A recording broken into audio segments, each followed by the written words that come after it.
Good morning. Welcome to Center for Spiritual Life this morning. Here we are again, coming from my home, Cedar Edge. And I just want to welcome you this beautiful May morning. It is the third Sunday in May. And our theme or our focus for all of May will be authentic me. So we're kind of studying a little bit what it means to be authentic and how do I bring that authenticity forth and express it.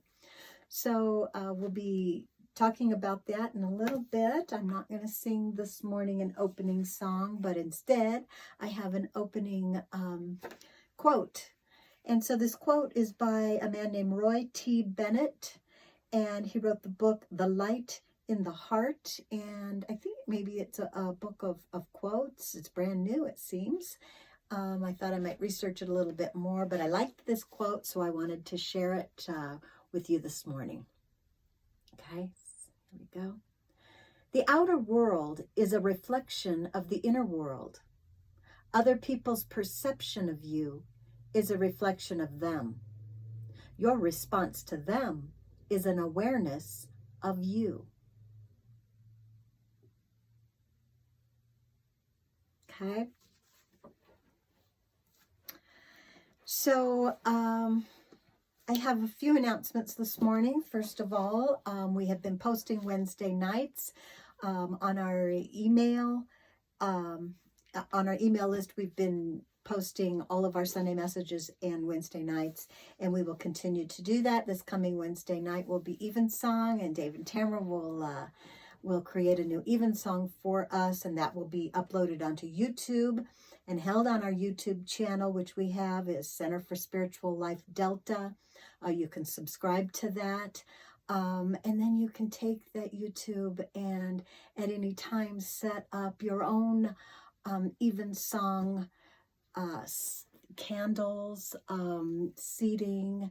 You can do the lighting in your room and then put David and Tamara on and really experience an Evensong contemplation. So thank you, David and Tamara, for continuing to do that, continuing to support the center with your music and your awesome programs. So thank you. Also, we have a Facebook private group, and that is called Friends of the Center. And you can look that up if you're on Facebook. So a private group would be a place where you could post things with other people in the community and talk amongst yourselves there and get support and prayer, or just have some interaction with our CSL community there. It's Friends of the Center on Facebook. Okay. Also, Karen Floyd is continuing with A Course of Love. So she is having Zoom meetings, a few of them. So I'm going to give you Karen's email address. And if you would like to get in on A Course of Love Zoom meetings with her and her group, you can email her, and then she'll decide which group will work best, or you two will decide which group will work best for you. So her email address is ms Karen Floyd, KarenFloyd 58 @gmail.com. Okay, and thank you, Karen, for continuing to do that as well. Okay, so I would like to take a moment as we start to just take a deep breath and get into that center space, that space within my heart where I'm open and receptive to truths, however they come to me. And let us speak our vision and our mission together. Okay?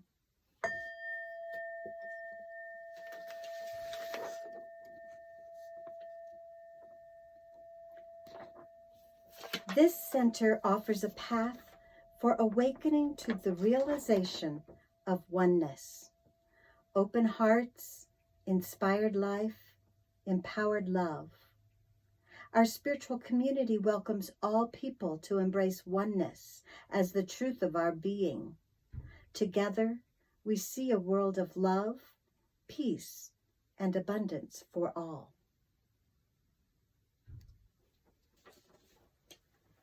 And our mission, we recognize and realize the omnipresence of divine love as the truth of all.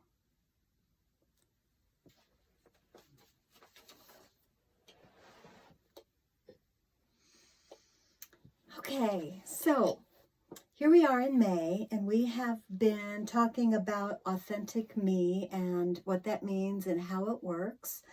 I have been sharing the principles of the power of authenticity. And the first week I shared the principle of know yourself. The second Sunday, which was last Sunday, we talked about transforming your fear. And this Sunday, the third principle is express yourself. So first of all, I just want to read, and this is from work done by Mike Robbins, and I found this on Oprah.com. He wrote The Power of Authenticity, and this is his third principle, express yourself. Let me get my glasses here. While most of us aren't bald-faced liars who go around deceiving people consciously, if we're honest with ourselves about it, we often don't fully speak our truth or express all of our emotions.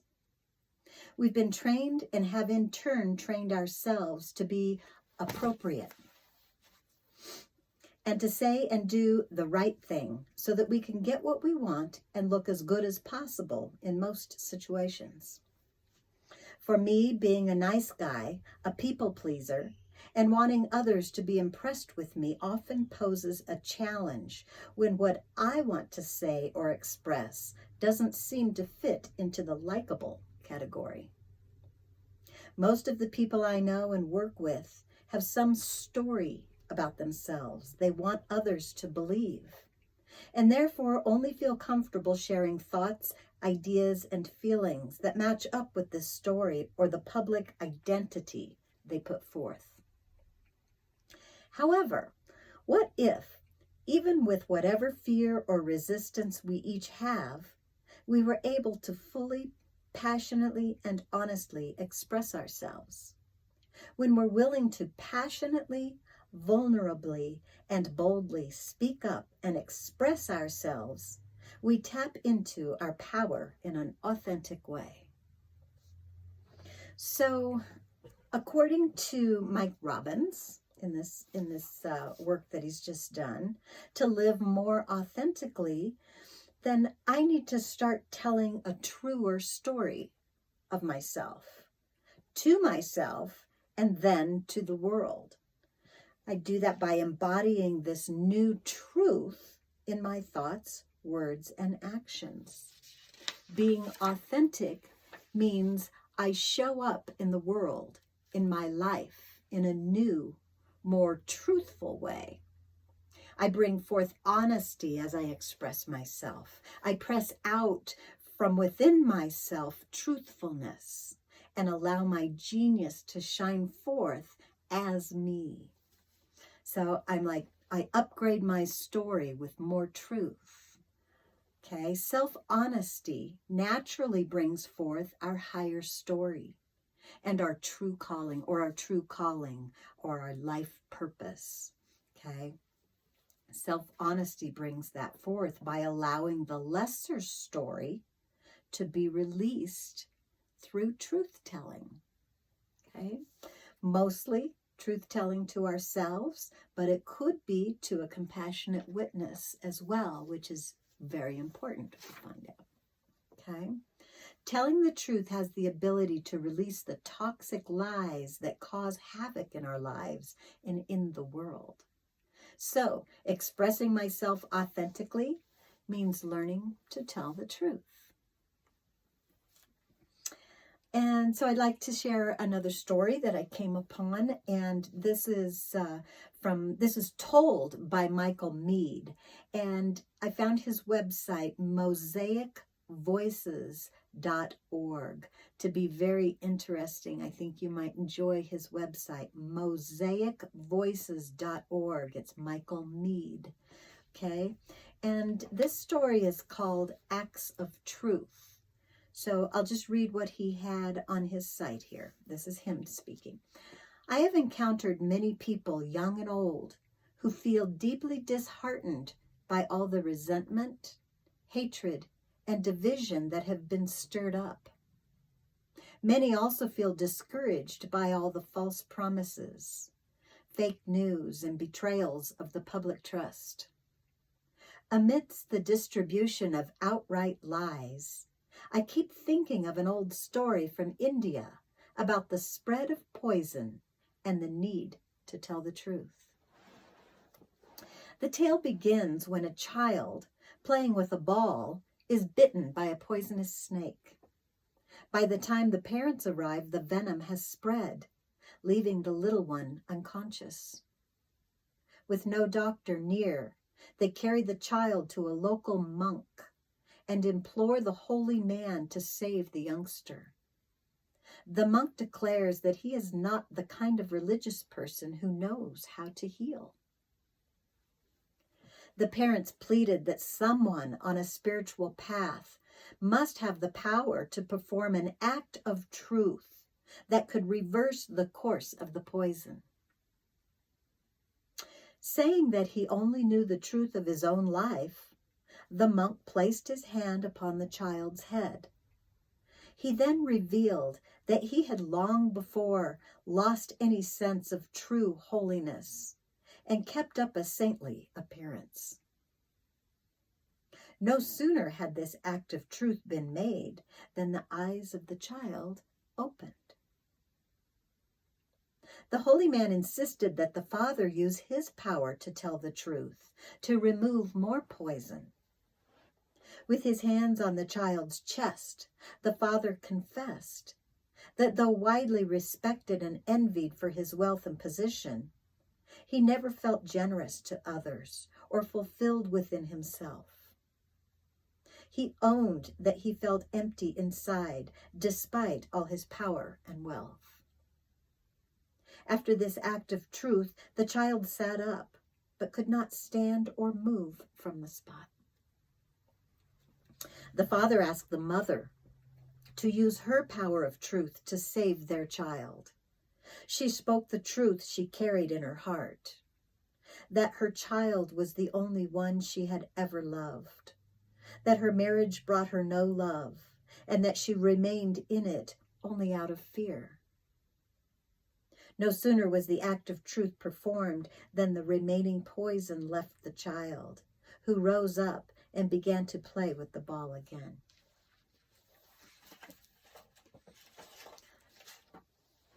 The child in the story can represent all the children of the future being harmed by the growing poisons in the present culture. The ball can represent the world itself, which seems to hang in the balance between falseness and truth.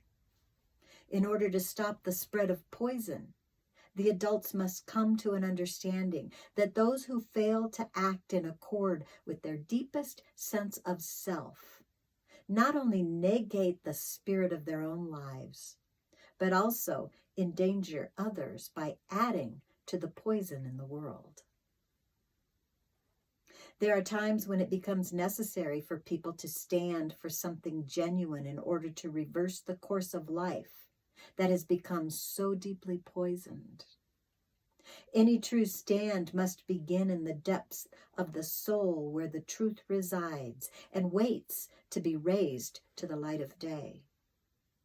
In the face of all the false rhetoric, it becomes easier to forget that we are in a struggle for the sanctity of our own souls, as well as a battle for the soul of the world. Genuine change begins in the depths of the individual, in the individual soul, and this is the struggle we came for. This is the healing we came to help create.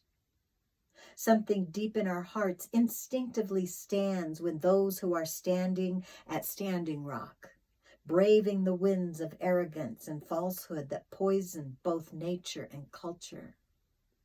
we can see that standing for the truth and speaking truth to power can reverse the course of greed and exploitation. There are truths set within the soul that can be a medicine and an antidote against the rampant falsehoods and manipulations increasingly being used to create fear and havoc and gain power. It is not enough to simply decry the fake news and false facts being used to justify the worst of our instincts and feelings.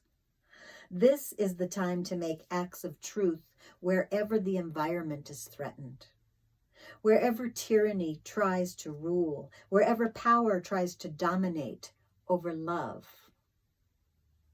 Mahatma Gandhi drew upon ancient stories when he named his stand against tyranny and social injustice Satyagraha, which translates as the force of truth. Satya can mean truth in speech, but it also implies love and beauty. A similar idea appears in the Ode to Innocence, where the poet John Keats states, "Beauty is truth, truth, beauty. That is all you know on earth, and all you need to know." I know that most of you work in some way to bring truth and healing to the world. Some work in the trenches of the environmental movement, some in the streets for social justice.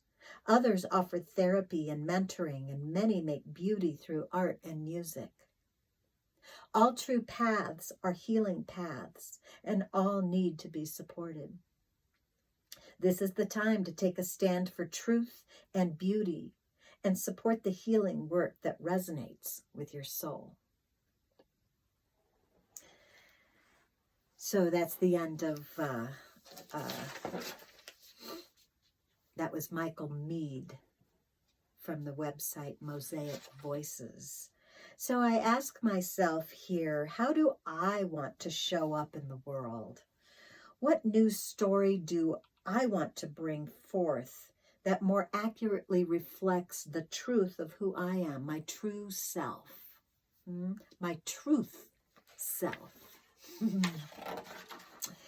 So let's make truth more personal now. I'm going to bring it to a different place and talk about self-honesty, okay? I'd like to share, again, an excerpt that I have come across by Tara Brach, who is a doctor of clinical psychology and a Buddhist teacher of mindfulness meditation, among many other things. And I found this on tarabrach.com from a talk that she gave called Radical Self-Honesty, Deepening Our Commitment to Truth-Telling. Woo! What about that? Okay, so here she writes, "Throughout history, deception has been an effective survival strategy. Yet, like all primitive survival strategies, when deception becomes habitual and is not directly about survival, it prevents us from continuing growth. For each of us, to the degree that we are not real with ourselves or that we withhold important truths from others, we just cannot keep evolving." The call for a deeper commitment. We can see in our own lives and in the larger society how dishonesty poisons our world with cynicism and mistrust. One understanding that seems clear is that our future is threatened by these toxins, greed and aggression, that proliferate when we are not facing and speaking truth. This suffering is calling for us to deepen our commitment to truth-telling and being real with ourselves and each other. Honest recognition of the thoughts of the heart. A new paragraph here. The literature of the Desert Fathers, the 4th century Christian monastics living in the deserts of Egypt, powerfully describes a path of radical self-honesty. They call this honest recognition of the thoughts of the heart.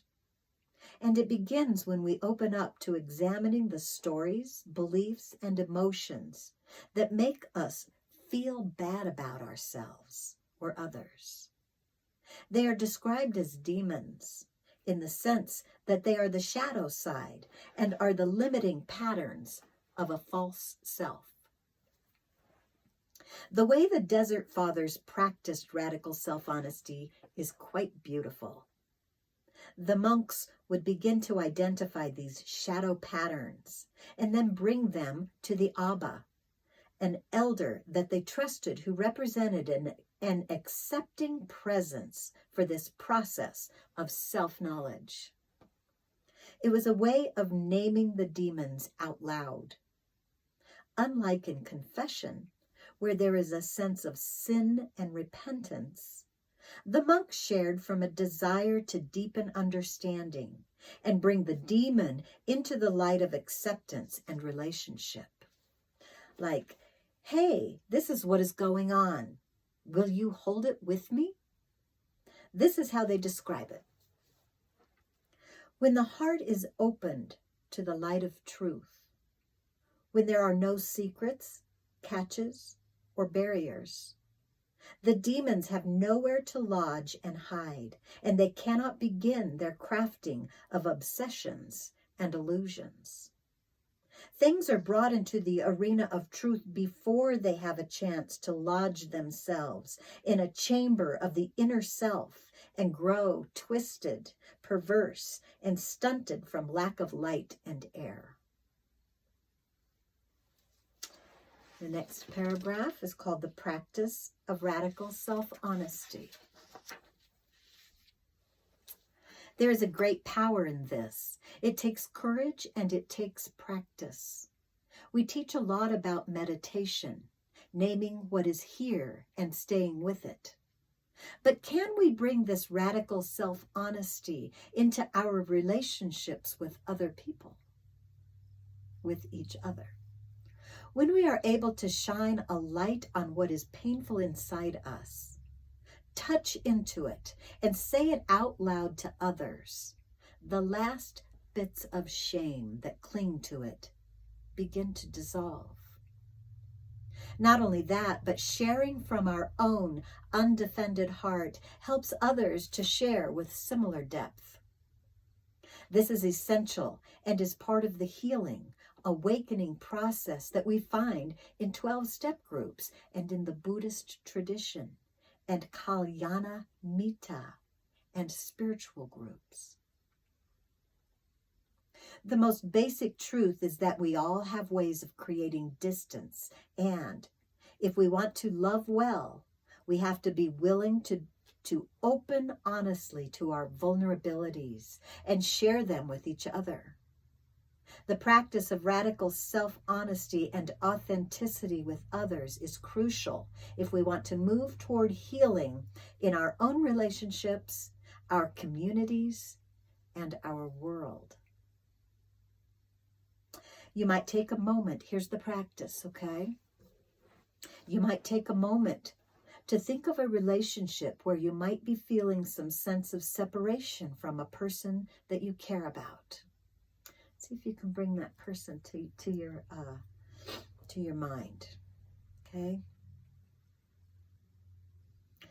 Now, with honesty and clarity, sense underneath the separation. Can you feel that? And feel into your own experience of vulnerability, your own experience of hurt and fear or unmet need. As if you are offering it to an elder, let it be held in the space of awake and compassionate awareness.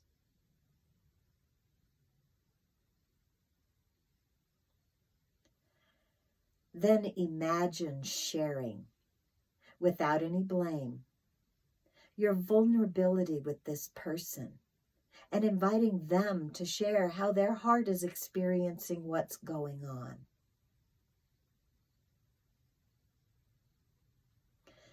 Can you sense what new possibilities for understanding and connection might open up if we practice this? So that is Tara Brock's writing there. And when I was reading that, it brought to my mind the saying from AA, which pertains really to all of us. And that saying is, we're only as sick as our secrets. So how will you allow your genius to express? Start thinking about that when we're talking about authentically being ourselves and expressing ourselves. How will I express my genius? How will I uncover my own genius? And what we read here today, we uncover our genius by telling the truth. That's how we bring forth our authenticity. We express by telling the truth. So I'd like to now just move right into a prayer from Ernest Holmes, so you can be thinking about the things we just talked about as I read a prayer, an affirmative prayer for oneness by Ernest Holmes.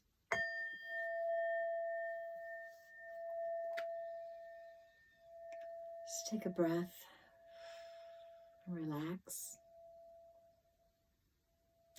As I recognize the divine power and presence in the universe as one, the oneness of the universe expresses through and as every fiber of every being as love, light, joy, peace, and oneness.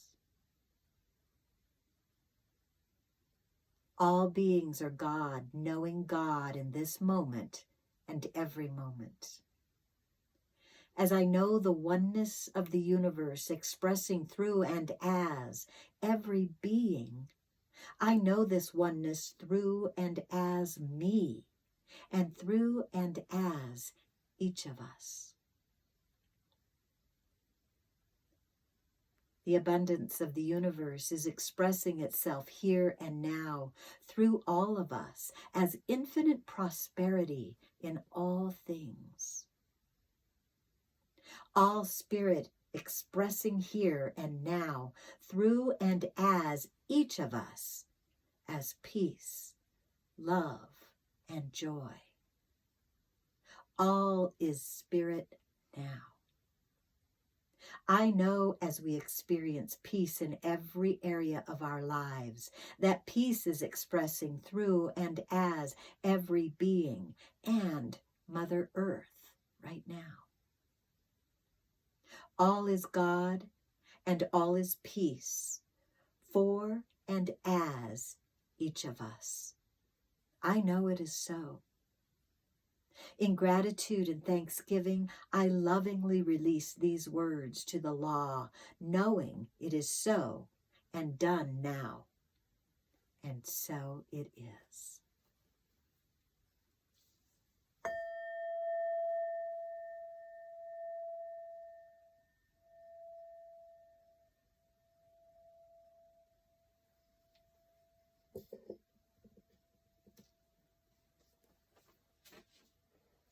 All right, so I'd like to just take a little break here in the middle and talk about tithes and donations. And I just want to say thank you so much for everybody who has been sharing the beautiful words that you put in notes when you send, or comments that you send on our email. Thank you so much. And your contributions as well. Thank you so much for continuing to support the center. I will hold this up and let you know that if you would like to send a check, you could make it out to Center for Spiritual Life, And if you'd like to send it to 658 Howard Street in Delta, Colorado, 81416. If you prefer to give using your card, I direct you to the website, which is csldelta.org, because that has phone numbers where you can call and use your card over the phone with Christina or I. So again, thank you so much for your love and blessings and your donations. Thank you. So, to go along with the offering time, let us say our offering affirmation together. Here we go. I have a constant flow of prosperity in my life. Okay? Say it one more time. I have a constant flow of prosperity in my life.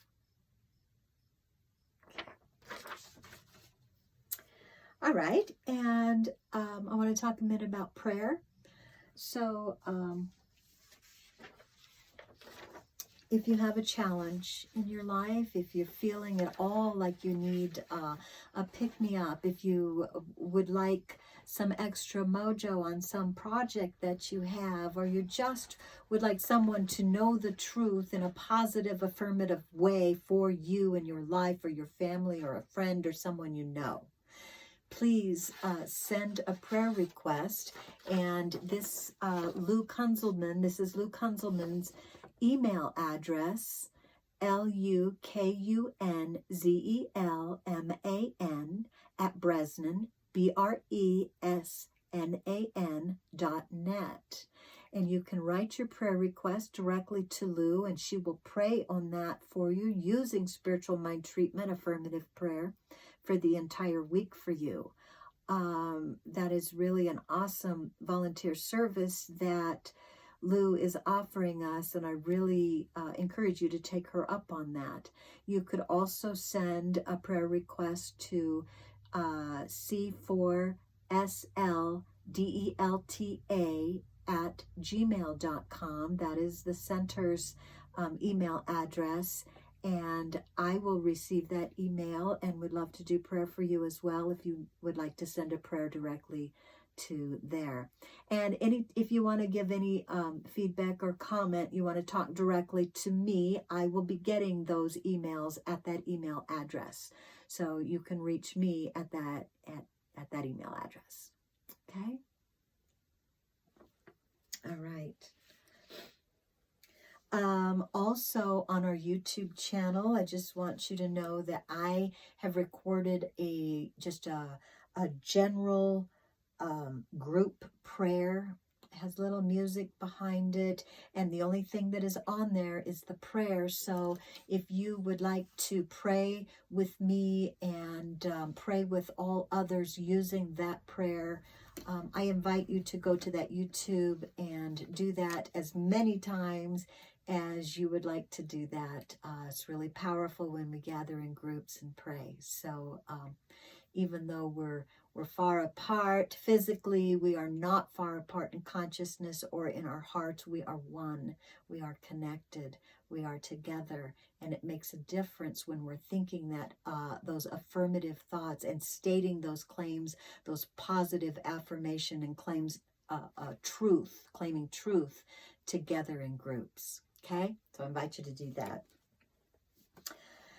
So the last thing I would like to share here today with you, a couple weeks ago, I gave you one of the ways out of 3. This is called 3 mantras that can help you get through any crisis.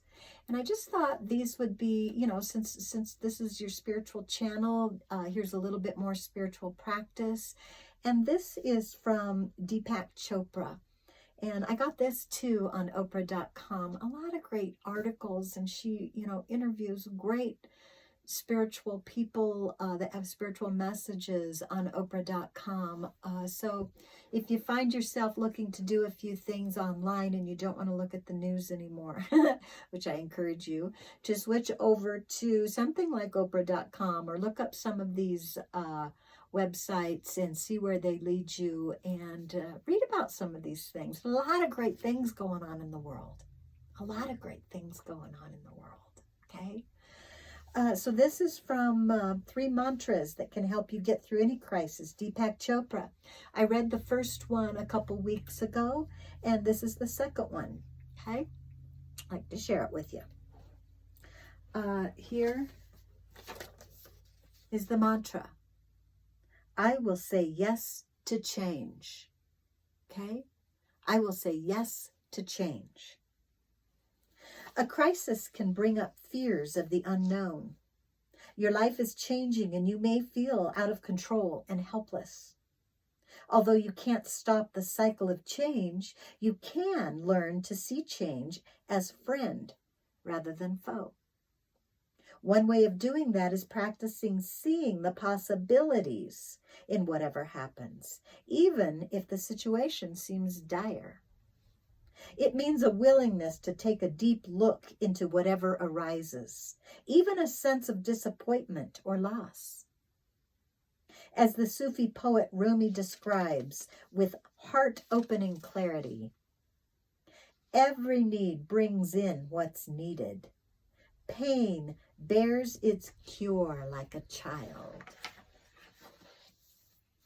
If you don't get what you expected, look at what happened and ask yourself, where is the gift in what I've received? How can I transform this situation into an opportunity to learn? In this approach, change is accepted, not denied. A sense of spaciousness enters in.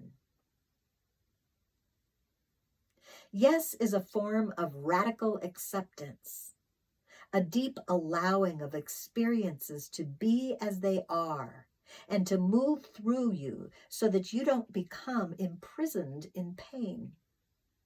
The following meditation will help you open to change in the present moment.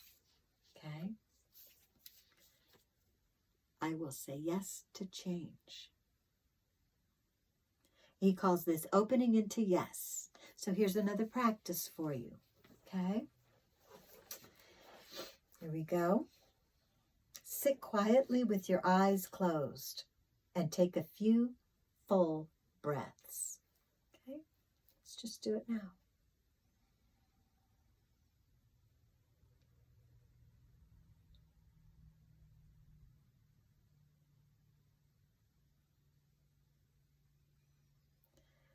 Begin your meditation by bringing to your awareness a current situation that is changing in ways that make you feel uncomfortable. Keep breathing. It may be a relationship with your partner, your job, your health, or your financial status. Notice how charged the story is and the feelings it provokes in your body. In order to recognize what happens when you resist experience through aversion, experiment with saying no. As you connect with the pain you are experiencing, try to push it away or tamp it down. What effect does the no have on your body, your heart, and your feelings? Take a few more deep breaths and soften your jaw and let go of any tension.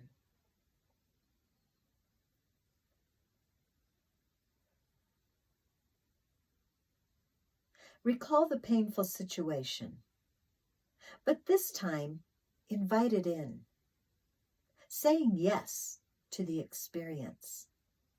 Let the feelings be held in the embrace of allowance. Even if there is fear or shame, let the emotions arise in a state of acceptance. Say yes to that from which you would like to hide. Say yes to your fears. What happens to your body as you say yes? Often, yes is accompanied by a sense of spaciousness and openness, a shift into an expansive awareness. Through surrendering into the moment exactly as it is, you can tap into a boundless source of love and freedom. Release the residue of thoughts and settle into the feeling of simple awareness. Let the warmth of this exercise spread through your body.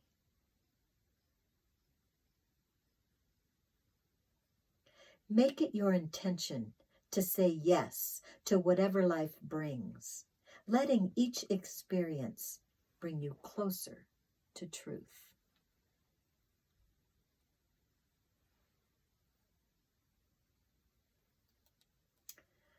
Okay, so it's time now for us to say a repetitive affirmation. And since we've been online, we've been saying a repetitive affirmation 5 times instead of 4 times together.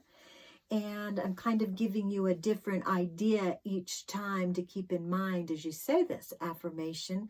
And it's not a rule. You don't have to do it this way. All I'm trying to do is give you ideas of ways to use affirmations. There's really no right way or wrong way.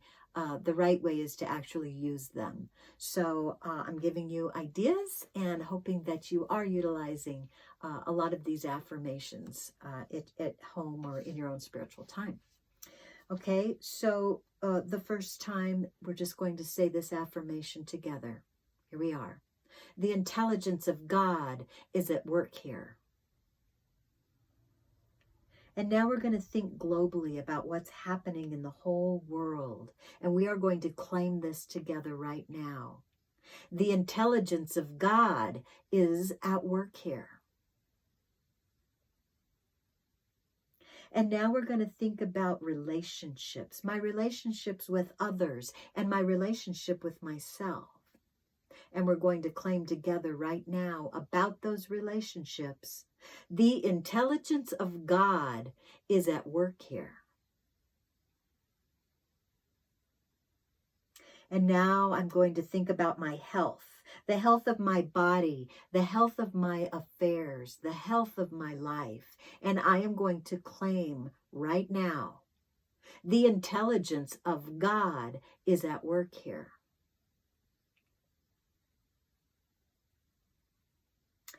And now I'm going to think about my abundance, my prosperity, the abundance of well-being, even the abundance of money. I claim right now, the intelligence of God is at work here. Okay? And so it is.